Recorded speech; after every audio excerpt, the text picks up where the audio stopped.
Hey there, this is Drew Kaplan, Star Wars Maven. I'm very excited to talk about Darth Maul in Phantom Apprentice, the most recent Star Wars The Clone Wars episode, which is one of the, I don't know if you would necessarily, it's the absolute best episode ever of Star Wars The Clone Wars, but I think we can all agree it's definitely up there in the top 3 to 5 episodes ever.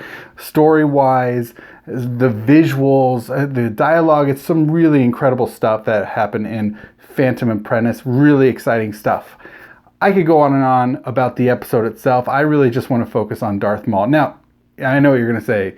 You can't just focus on Darth Maul because Darth Maul is pretty much the focus anyways of the entire episode. Of course, Ahsoka's in it. There's lots of other moving parts. Yes, I get it. So really what stands out to me, and you can, after this, you can not listen to the rest of the video, but really what the entire episode is about Maul's control, his seeing of the chaos that's to come in the transition from the Republic to the Empire, and seeing that there's going to be a lot of craziness going on, and he knows what's going to happen. He also knows that Sidious is the puppet master, that he's pulling all the strings, but he's going to use Skywalker. So what's fascinating is for the bulk of the episode, he really is in control. He knows what's going to happen, and no one else in the rest of the episode has any idea what's about to come, except for, which is really fascinating, the very beginning and the very end, these bookends. So at the very beginning, he is shocked and surprised Ahsoka's there. Who's Ahsoka? Like, he's never met her, never heard of her even.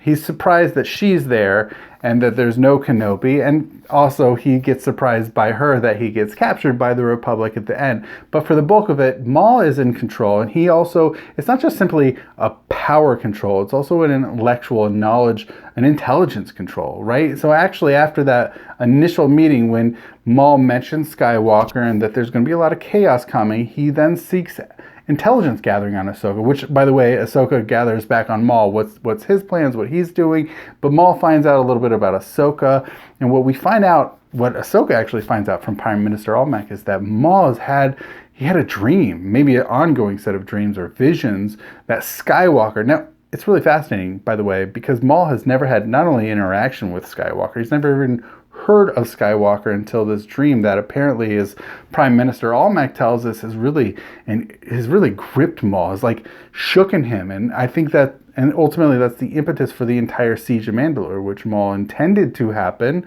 but he was hoping to get Skywalker to come, not someone he's never heard of, Ahsoka, to, lead the charge in the Siege of Mandalore. So of course, we stop for a little bit in the middle amidst all of this, and Maul's getting his own allies in the Syndicate, right? He's got the Pikes, he's got the Black Sun, and really fascinating, for the very first time on screen, outside of Solo, we see Dryden Voss, certainly the first time in Star Wars animation.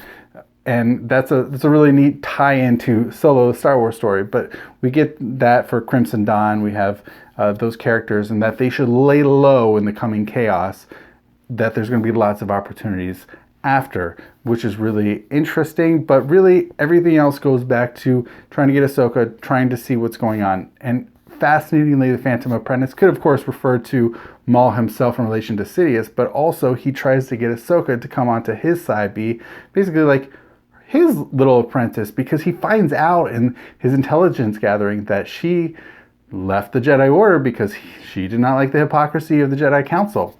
Really great opportunity for him to gain someone, and she tentatively actually seems like she might join him in defeating Sidious, but she also doesn't. Look, Maul's not really done a whole lot to get to a place that you consider him to be trustworthy, and certainly not for Ahsoka, especially since he's Sith. But at the same time, he literally tells her everything. Everything he tells her is true, including the piece that she really doesn't believe, which that Skywalker is the key, not only to Sidious's plan, but as destroying the balance in the Force and trying to kill out the Jedi, which shocks her, and she absolutely cannot believe. And this, of course, leads up to, I don't know, I think you can debate me, absolutely the best lightsaber battle, certainly in Star Wars The Clone Wars, but perhaps all of Star Wars altogether. It's really phenomenal to see on screen. Really exciting, really excellent material. And, of course, eventually Ahsoka captures him, which will be really interesting because even when he's being captured, he says, "You're making a mistake. The craziness is going to come," and no one believes him. So I'm really excited to see what's going to happen in these last 2 episodes ever of Star Wars: The Clone Wars. But Maul's involvement has been really intriguing because he's warning everybody. Chaos is coming, craziness is going to happen, and Skywalker and Sidious are the keys to this. So thank you so much for watching. Maul's going to be really interesting to see what happens to him, and may the Force be with you.